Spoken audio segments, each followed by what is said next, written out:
Welcome to another transport compliance video with Fleet Planner. Today we talk about driver's hours, how to plan driver's day so they avoid having driver's hours infringements. So obviously they need to remember about working time directive and they need to remember about driver's hours. For working time directive, we've got another separate video that explains the working time directive. So please feel free to watch that or even pause this video and watch our other video on working time directive, how to plan the day for that. However, in this video we'll concentrate on how to combine the two, how to plan the day. So what's important is remembering your start time, okay? Because in the heat of the moment where the drivers start, they have to do walk-around checks, they have to do their paperwork, set their destinations and everything else. It might happen that they actually forgot what time they started, and it will be very difficult for them to work out when they need to take the breaks. So as we know, digital tachograph will show us the accumulated driving time for the day. So that's obviously a very good tool, and I encourage you to use that. And we'll have to combine this information with the information about working time directive, because we have to take a break at the most convenient moment that satisfies working time directive and driver's hours, then obviously that we can plan the day most effectively. So most important thing is remembering our start time. Okay, so we know for working time directive we'll have to do up to we can work up to 6 hours, and then we have to take a break. For driving time we'll have to work under 4.5 hours of driving, which will come may come faster or may come actually 6 hours may come sooner, because if we do more other work than driving, then the 6 hours will come soon. This is particularly the case with the multi-drop delivery drivers. So from our start point, we think, okay, I've got up until a certain hour to take a break for the 6 hours rule, and then I keep an eye on the 4.5 hours. So whichever comes first, obviously that needs to be taken. For 4.5 hours, we need to take 45 minutes, and for 6 hours, we need to take at least 15 to break that up. And then if we work less than 9 hours, then we'll have to show only 30 minutes for the day. And it can be split into 15-15 as a minimum chunks of 15 minutes, where the 4.5 hours after 4.5 hours of driving, we will need to take 45 minutes break, which can only be split 15 and 30. So it's a very good tactic actually to do 15 and then 15 minutes. That will satisfy our 6 hours, and then we can work up to 9 hours to actually show another 30 if we have to, and then the driving time may accumulate and until that point later on, and then we can do 30. So doing a split break is a very good tactic to actually satisfy both requirements of working time and driver's hours.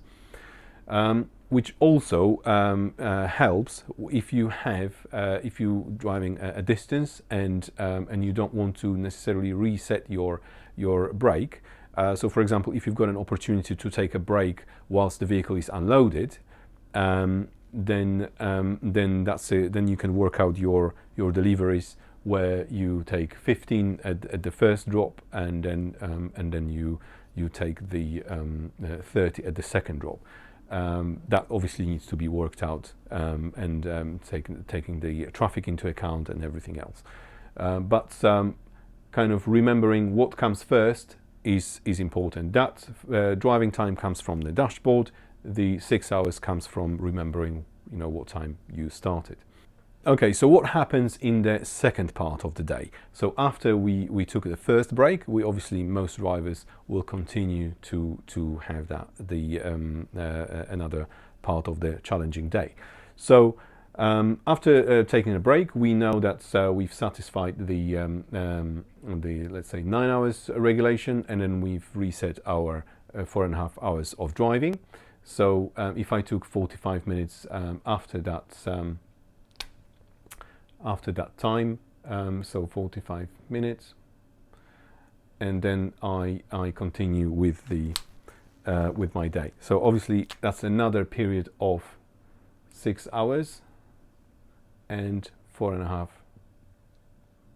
of driving. And then again, whatever comes first, remembering that the 9 hours, within 9 hours, I need to show 30 minutes of break, which in this case would be fine because of these 45 minutes. And also remembering that after that period of time, still after that period of break, 6 hour rule still applies. So many people, if having a very long day, will find themselves breaching the 6 hour rule again in a second part of the day, because they may be not used to that, thinking actually I took a break already, so I'm fine, because coming back to the depot or to my next stop is about 3 or 4 hours of driving, so that I'll be fine after the 45 minute break. But if they get held up, or there's some other delays or further work to be done, and then they find themselves breaching the 6 hour rule. So this is basically the important part to remember. And also, if we another challenging part of the day is if we have to extend the driver's hours by another 1 hour, then you still need to show the 45 minutes after this period of driving. After taking 45 minutes of break, I can only drive for another 1 hour because of the driving time regulations, if I'm extending from 9 to 10 hours. And that remembering whatever comes first, and then thinking about the important trigger points. So after taking that break, I would have taken note, okay, what time did I actually finish that break? And I can go for another 6 hours and no more until I'm due to another break, remembering that if my shift is less than 9 hours, I need to show at least 30, which in this case it would have been fine. And if I work more than 9 hours, I need to show at least 45 minutes for the day, remembering that it needs to be interrupted. Every 6 hours need to be interrupted by a break.